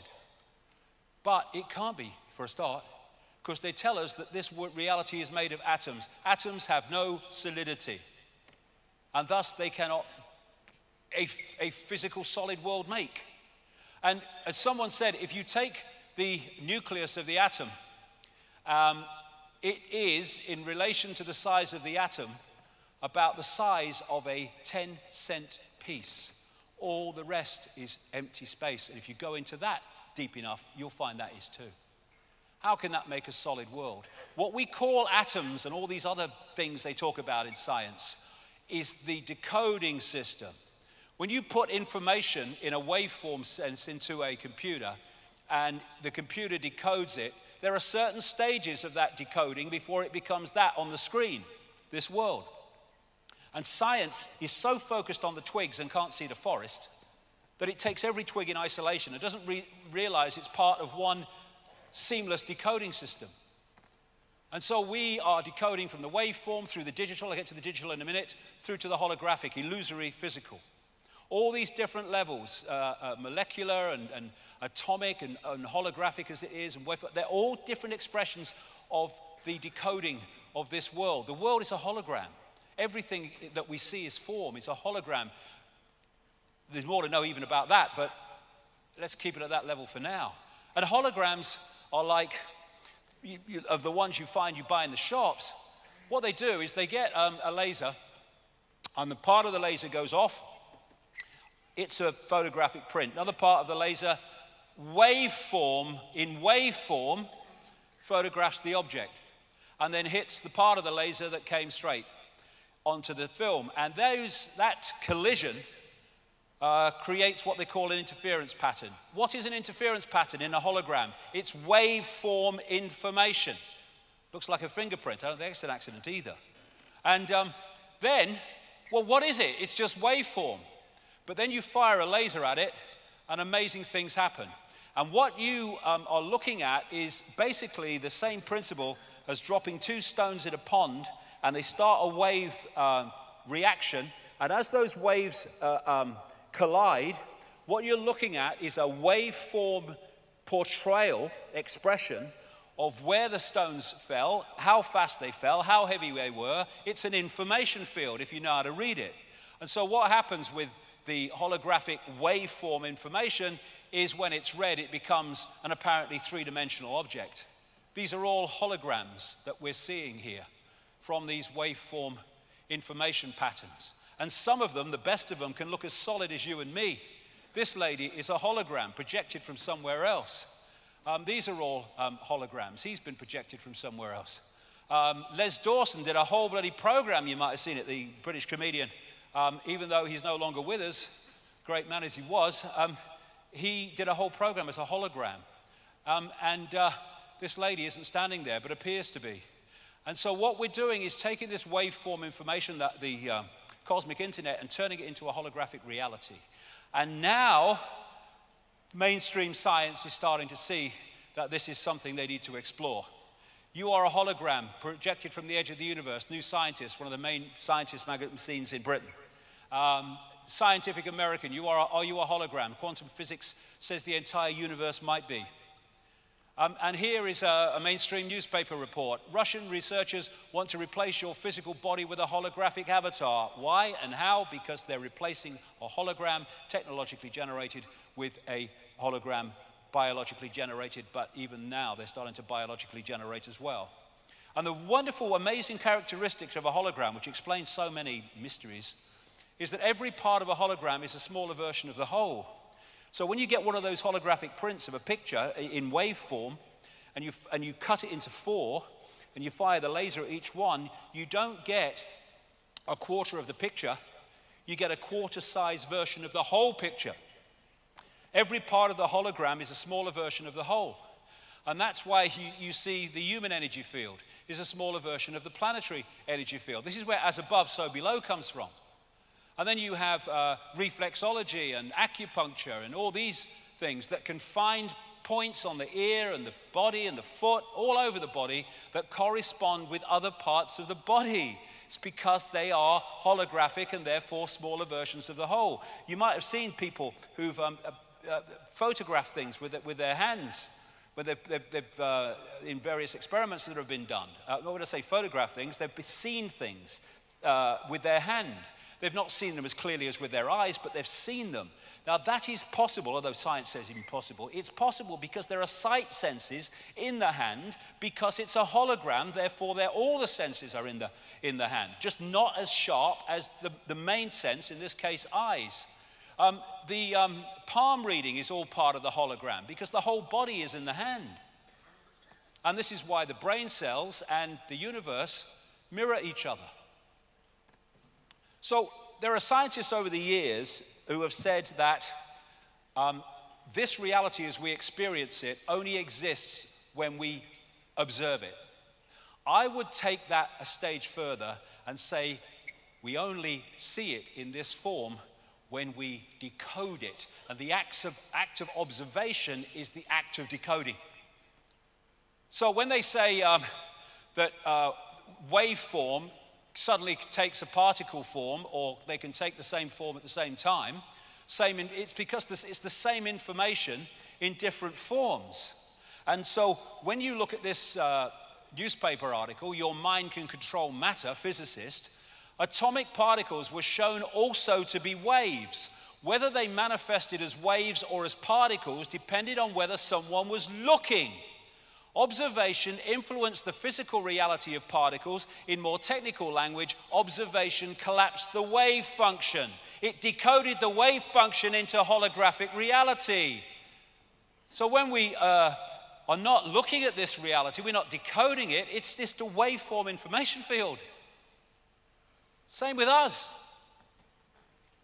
So that's the base form of the body. It is an information field. We decode the body through into this as well.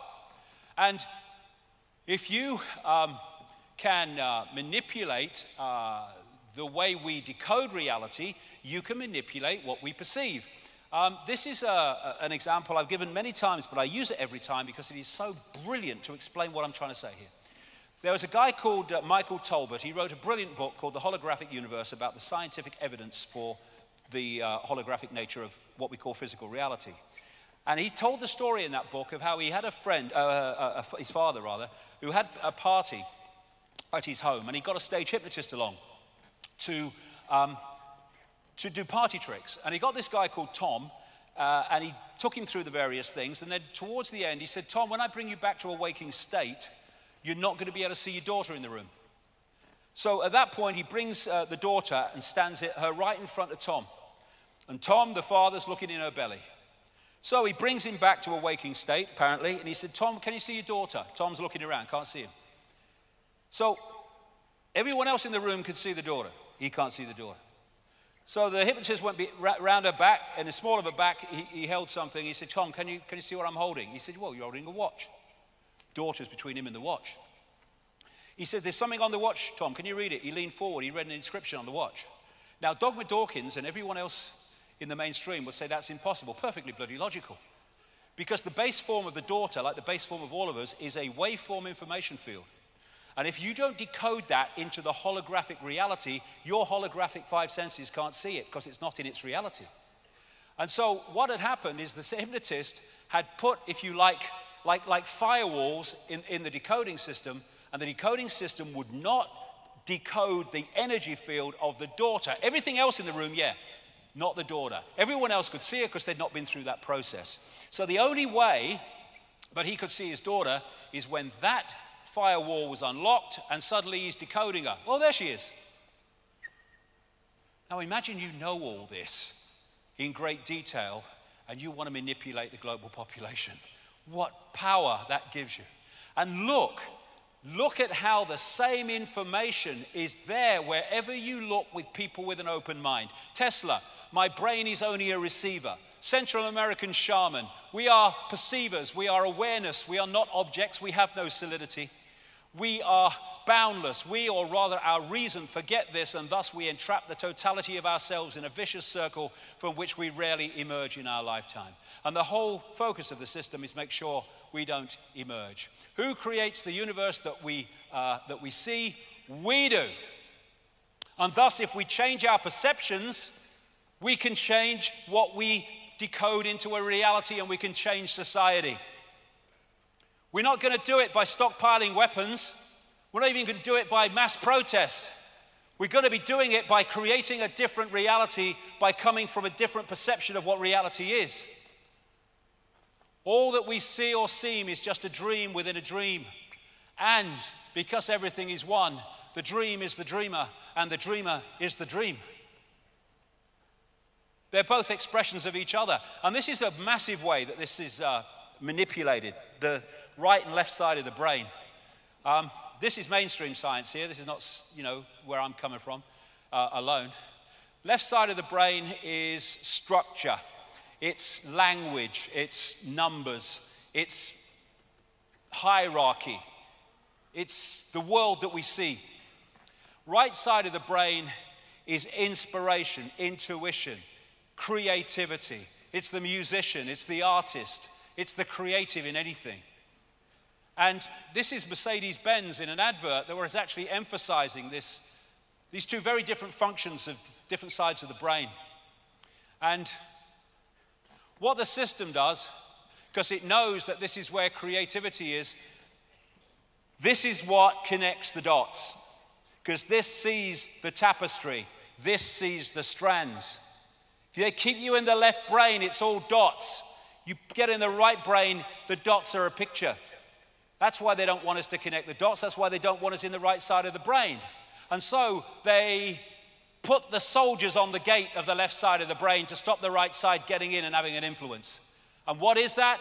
It's doctors, it's journalists. And I'm not saying they know what they're doing this. They don't. They've gone through the system as well. It's scientists, academics in all their forms, and all the rest of it. And if you look at exams in education, what we call education, it's all left side of the brain information, and all the time cutbacks in the arts and things that would open the right side of the brain. I've never made one of my discoveries, said Einstein, through the process of rational thinking. No, through going to another level of awareness beyond the village idiot of rational thinking as we perceive it. Cosmic communication. This is the wireless internet on an electrical level. There's a whole area of science now called the electric universe. Two of the great pioneers and founders are Wallace Thornhill and David Tolbert. This is a brilliant book. It's very difficult to get hold of, explaining how the universe has a electrical level, electromagnetic level. It explains so much. We all realize that there's electricity in the atmosphere because we see lightning. What we don't realize is when something's lightning in the lower atmosphere, there's other electrical things going on right out into the cosmos because it's an electrical system. This is a news story. High-speed solar winds increase lightning strikes on Earth. Scientists have discovered new evidence to suggest that lightning on Earth is triggered not only by cosmic rays from space, but also by energetic particles from the sun. There is an electromagnetic field which connects everything. Electrical tornadoes, they are fast-rotating electromagnetic fields. The northern lights, the aurora borealis, electrical light show. Electrical comets as they interact with the electrical level of the universe. Electrical galaxy, the spinning of the galaxy. And Nikola Tesla said this: all peoples everywhere should have free energy sources. Electric power is everywhere present in unlimited quantities and can drive the world's machinery without the need for coal, oil, and gas. And he knew that.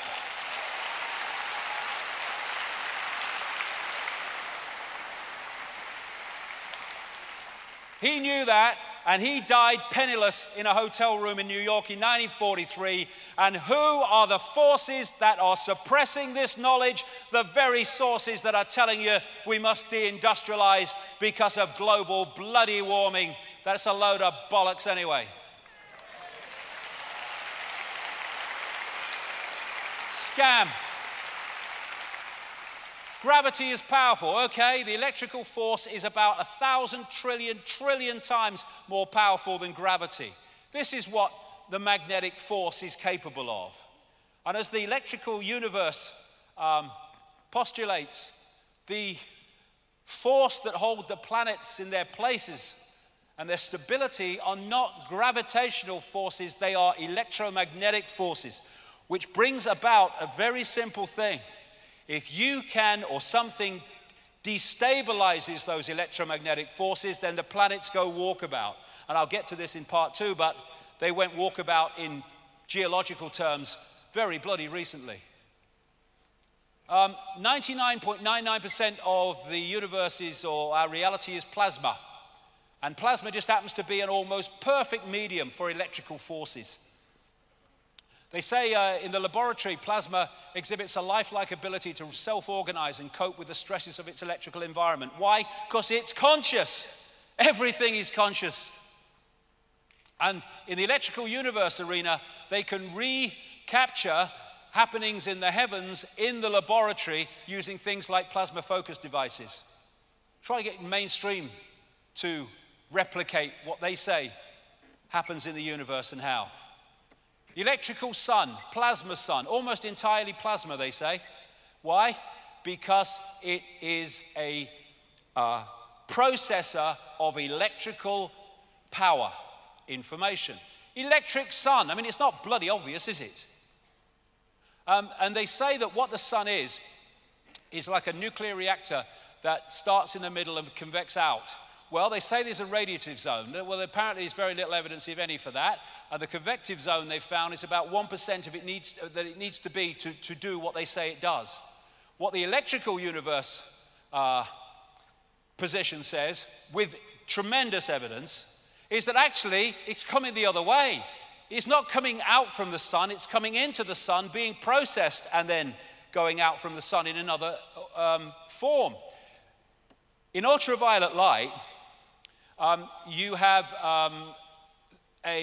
what they call a torus, or like a donut around the sun, well out, and it is a collector of electrical power. And what happens is, as that electrical power builds up and builds up, just like lightning is a release of too much electricity in the atmosphere, so there are massive releases of electrical power from this torus, and they head for the sun, and they bang into the sun, create massive holes that we call sunspots. According to the electric universe, sunspots are not going that way and banging outwards, they're coming this way and banging outwards. And here's another kind of thing that supports where the power is really coming from. On the surface of the sun, it's about 5,000 degrees Kelvin, that heat measurement called Kelvin. And in the upper levels of the sun, way out from the surface, it's 200 million degrees. That's the sunspots. And so you have cycles when this electrical power is very, very powerful, and when it's less powerful. And that is what creates the sun cycle, when there's more power coming from the sun and then there's less power. Another great thing that explains another thing is when plasma has a electrical force or electrical state of a certain kind, and it meets plasma with an electrical state of another kind, the plasma automatically creates a barrier between the two. They're called Langmuir sheaths, after Irving Langmuir, who discovered them. And that's why we have these energy fields around planets. And we, in our electromagnetic level, and the planets are interacting with this electrical force, which is delivering, again, information within the cosmic internet. And again, you've got the brain cell and the universe. So this starts to explain this. Astrology. What we call planets and stars are, in their base form, waveform information fields. And as they move through the greater cosmic internet, they are impacting upon it in terms of changed information. They're changing its nature. And when these planets move into certain situations in relation to each other, the impact becomes even greater. And so where the planets are dictates the nature of the energy field.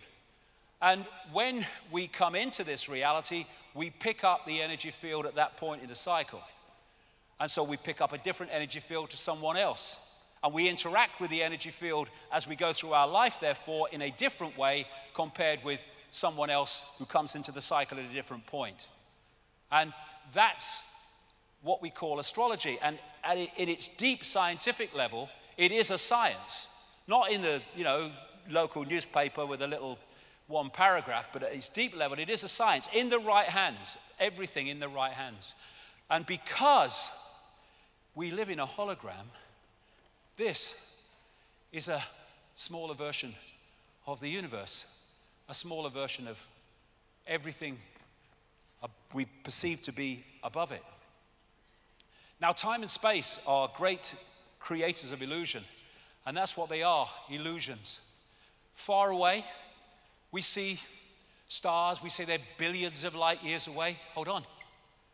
In that form, they exist. When we decode them here, they're centimeters away, in effect. And it's just, again, waveform into hologram. Space, illusion. Communicating, they say, particles can communicate billions of miles apart. How? Because the billions of miles are illusion. It's one energy field reacting to itself instantly because it's one energetic field. And, when you look at time and space, when you put like a computer game into a computer, all the information is on one disk at the same time, right from the start to the end. But you put it in the computer, and that plays that out scene by scene. And as the scenes pass, you perceive that as the passage of time. And as you look at the screen and its depth and its perspective, you see that as space. But all it is information on a disk being decoded into that form by the computer. And it's the same with a DVD. Your perception of time when you're watching a DVD only is dictated by where you are in the DVD. So when you're watching here, your past is there and your future is there. When you're watching there, your past is there, your future is there. And yet, it's only dictated by that part of the information field that you are decoding at that time. There is only the now, that which is all. There is no time and space within that dazzling darkness. It's illusion. It's a perception of time that we have. And this is a great line. The present moment is the only moment available to us, and it is the door to all other moments. Why? Because there is only that moment.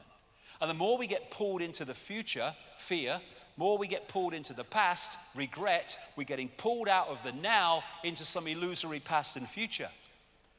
And what the left brain does is it takes information in that now, and it puts it in a sequence. And that sequence appears to us to be the passage of time. We're back to the DVD. Einstein said, when you are courting a nice girl, an hour seems like a second. When you sit on a red-hot cinder, a second seems like an hour. That's relativity. Relativity is what? Your perception of how you decode reality. Time doesn't exist, clocks exist. Time is just an agreed upon construct. We have taken distance, one rotation of the Earth and one orbit of the Sun, and divided it up into segments, then given those segments labels. Why it has its uses, it's been programmed to live our lives by this construct as if it was real. We have confused our sharing construct with something that is tangible, and thus we have become its slave. We have a line that doesn't exist in the ocean. That's tomorrow, that's yesterday. It's not even bloody straight, look at it. And yet time controls ours. This is another newspaper article. Prison of the mind. Prisoners could serve 1,000-year sentence in 8 hours. Future biotechnology could be used to trick a prisoner's mind into thinking they've served a 1,000-year sentence, a group of scientists have said. Why? Because it's all an illusion. University in London has done a study on time and found that when great sports people are playing, they go into another relationship with time where they decode it to be slower than the rest of us do. That's why, we see balls going across a tennis court and you think, how did he get that back? But he's not seeing it in the same speed we are. I experienced this myself when I was in sport on one occasion. And so you have these, people from the so-called past which seem to be ahead of their time, like Da Vinci and Giordano Bruno, and all those things that Da Vinci came up with, 500 years before they were shown to work. And people say they were hundreds of years ahead of their time. They weren't. They weren't. They were beyond time. They were able to access that level of awareness beyond the program, thus beyond time and space, and that's where they got that knowledge. It doesn't matter if it's the Stone Age here or now. If you access that awareness, you can get that inspiration. The power of the heart, love, intuition, and intelligence. We've got this chakra system, this vortex system. This is the key one, the master one, which relates to the physical heart. And throughout history, the heart has been said to be the center of human power, and it is. The Heart Math Institute in the United States has done massive research on the true nature of the heart, both the physical heart and the energetic heart, same thing in the end. It's the body's most powerful electromagnetic field projected from the heart. The brain obeys the heart. More nerves go from the heart to the brain than go the other way. And the heart has brain cells because it is a massive form of intelligence. Thinking intelligence, innate intelligence. Knowing intelligence, thinking intelligence. Programmed intelligence, see through the program intelligence. And this is what they say. There is also new data suggesting that the heart's field is directly involved in the intuitive perception through its coupling to an energetic information field outside the bounds of time and space. And that's why you get intuition that knows far more than this thinks it knows, because you're accessing a much higher level of awareness when you come from that point. Open your heart and connect with all that is. Thinking, knowing. And that's why they want to shut the heart down through fear, through anxiety, through depression, through worry. So we don't use that access to the great forever. The research at the Heart Math Institute says that when the heart, the brain, and the central nervous system are in harmony, the person moves to a higher level of awareness. When they are not in harmony, they have a distorted resonance, incoherence as they call it, then you're not in that higher state of awareness. And this is the heart rhythm of someone in a state of appreciation. This is a heart rhythm in someone in a state of frustration. Coherence, shh, incoherence, shh. And look at the frickin' world. It's structured to constantly put us in states of low vibrational emotion and fear and anxiety and frustration. And in doing so, it takes us out of the true self and into the fake self. Open your heart, change the world. This is a great line from the great Bill Hicks. This is where we are right now as a whole. No one is left out of the loop. We are experiencing a reality based on a thin veneer of lies and illusions. A world where greed is our God and wisdom is a sin. Where division is key and unity is fantasy. Where the ego-driven cleverness of the mind is praised rather than the intelligence of the heart. Absolutely right.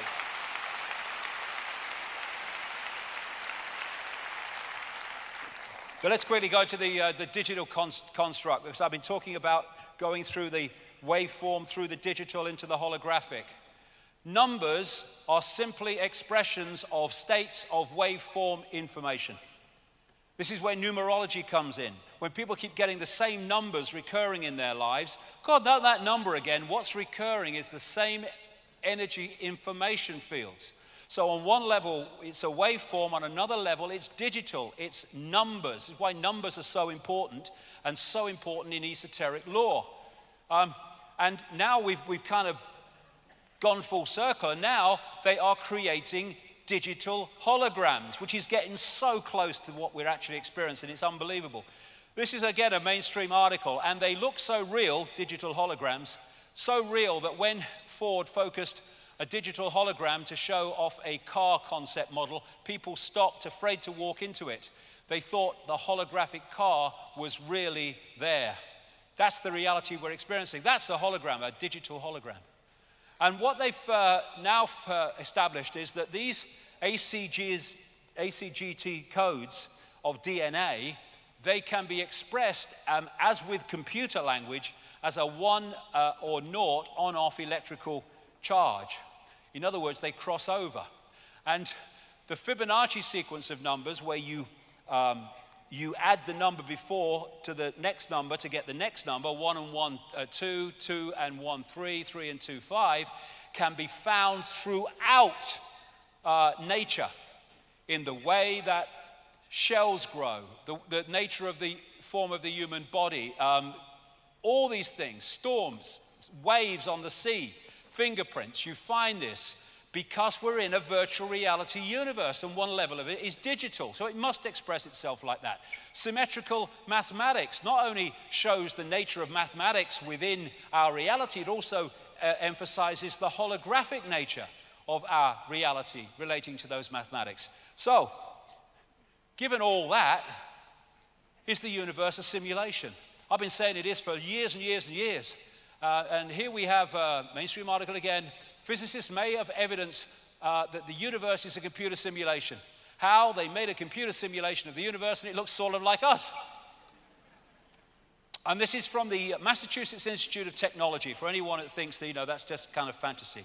This is what human science can do now. Biology is fundamentally discrete, based on a sets of nucleic and amino acids combined into genes and proteins. And computers are fundamentally discrete, based on bits of data processed by logic gates. The latter have long been used to study the former, but a range of emerging technologies are now making it possible to directly convert between these representations. Just as analog digital and digital analog converters provide the interface between computers and the physical world of sensors and actuators, biology digital and digital biology converters are allowing computers to create and control biological worlds. They're starting to be able to create biological virtual realities now, or they're on the road to it. What if there's a much greater force? I think there might be, I don't think we're at the cutting edge of knowledge in all that exists, ever has been, personally. What you could be doing in terms of creating a reality. And this is a study at the University of Bonn into whether we live in a simulation. And this is a report. They say that they may have evidence that the universe is a computer simulation. They pointed out in a paper called Constraints on the Universe as a Numerical Simulation that simply being a simulation would create its own laws of physics that would limit possibility. I said in books years ago, the laws of physics that we think are laws of physics here are not universal. They're the laws of physics in the way this reality works. That's all. They're not universal. What are the laws of physics? Click, click, enter. Whatever you bloody make them. Scientists talk about a phenomenon known as the GZK cutoff, which is an apparent boundary for cosmic ray particles caused by the interaction with cosmic background radiation. The University of Bonn paper says that this pattern of constraint mirrors what you would find with a computer simulation. They say that like a prisoner in a pitch black cell, we would not be able to see the walls of our prison. And this is right on the other side of the world. James Gates, an American theological physicist, professor of physics at the University of Maryland and director of the Center of String and Particle Theory. This was reported in Physics World. There may be evidence to show that our reality is a simulation akin to the movie The Matrix. Yes, Gates and his team of researchers discovered equations in the fabric of the universe that contain embedded computer codes of digital data. They take the form of 1 and 0 and 0, the binary system of on-off electrical charges used by computers, and he says we have no idea what they are doing there. I think I can help him. Computers and other electrical technology are embedded with mathematical sequences known as error-correcting codes or block codes, which return data to its original state if something changes or interferes with it during transmission. Gates and his team have found these sequences within the fabric of our reality, but they don't know what they are doing there. They're holding the reality in place for reasons I'll explain in part 2. And what I would say, the biggest blocking code of this reality, this fake reality, as I'll explain after lunch, the speed of light. The speed of light is not the fastest speed, it's pedestrian. How can you have a fastest speed within all possibility? It is the walls of the reality, the fake reality that we've been manipulated to decode, believing it to be real. And they've been talking for centuries and centuries about the fact that this is some kind of enclosed world, and it is. And like a prisoner in a pitch black cell, we may never be able to see the walls of our prison until we wake up. So, put this all together, and we're living a fake identity. We think we're our name, our race, our job, our income bracket, our religion, and our life story. I am whatever the system tells me I am. No, we're not. We are what we are, infinite possibility. Jim Morrison, great quote. The most important freedom is to be who you really are. You trade your reality for a role, a mask. You trade your sense for an act. You give up your ability to feel. In exchange, you put on a mask. There can't be any large-scale revolution until there is a personal revolution on an individual level. It's got to happen inside first. And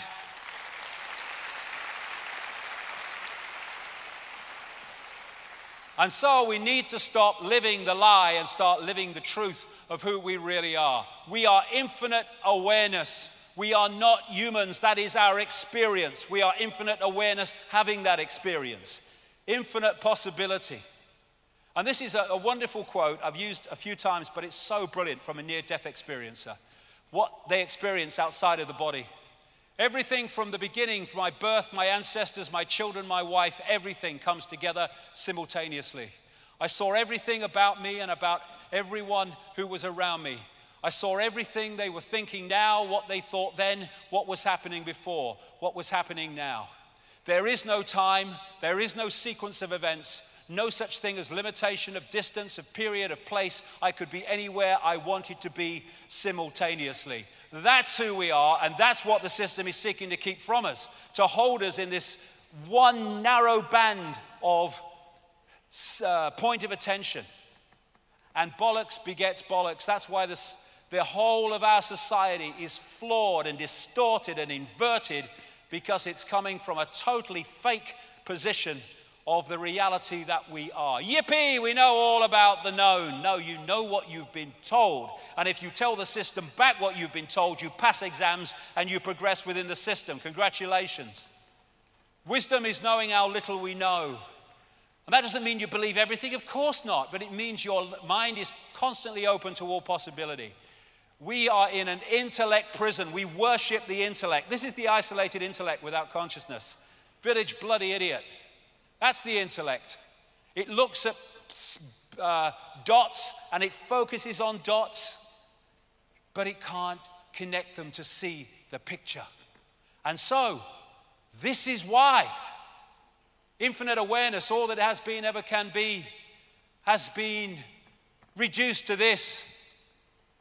And the world that we live in has been reduced to that through delusion, the delusion of illusion. And why? We ridicule and we kill and despise those that can see beyond the program. You are the universe, but society teaches limitation. Why? Who's behind the bamboozle? Who benefits from it? Why is this nonsense going on? Be back in 1 hour. Thank you very much. Thank you.